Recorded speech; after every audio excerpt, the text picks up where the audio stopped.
اعوذ باللہ من الشیطان الرجیم، بسم اللہ الرحمن الرحیم۔ السلام علیکم ورحمۃ اللہ وبرکاتہ۔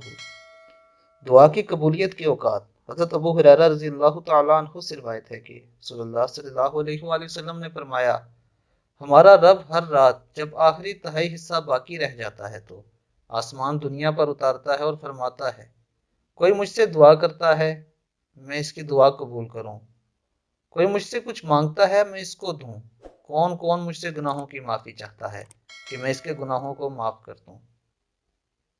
دوستو، یہ حدیث نبوی صلی اللہ علیہ وآلہ وسلم ہمیں اس بات کی دعوت دے رہی ہے کہ رات کے وقت یعنی تہجد کے وقت ہم اٹھ کے تہجد ادا کریں اور اللہ تعالیٰ سے اپنے گناہوں کی بخشش بھی مانگیں، اور اس کے ساتھ ساتھ ہماری جو بھی حاجات ہیں اللہ رب العزت کے سامنے رکھ دیں، اور یقین کریں کہ نبی کریم صلی اللہ علیہ وآلہ وسلم کے اس فرمان کے مطابق آپ کو وہ چیزیں ضرور اللہ عطا فرمائے گا۔ دوستو، جامعہ ترمذی کی حدیث ہے کہ رسول اللہ صلی اللہ علیہ وآلہ وسلم نے فرمایا، مجھ سے دوسروں تک پہنچاؤ اگرچہ ایک ہی آیت ہو۔ اس لیے اس ویڈیو کو اپنے دوستوں کے ساتھ بھی شیئر کیجیے۔ اللہ تعالیٰ عمل کی توفیق عطا فرمائے۔ السلام علیکم ورحمۃ اللہ وبرکاتہ۔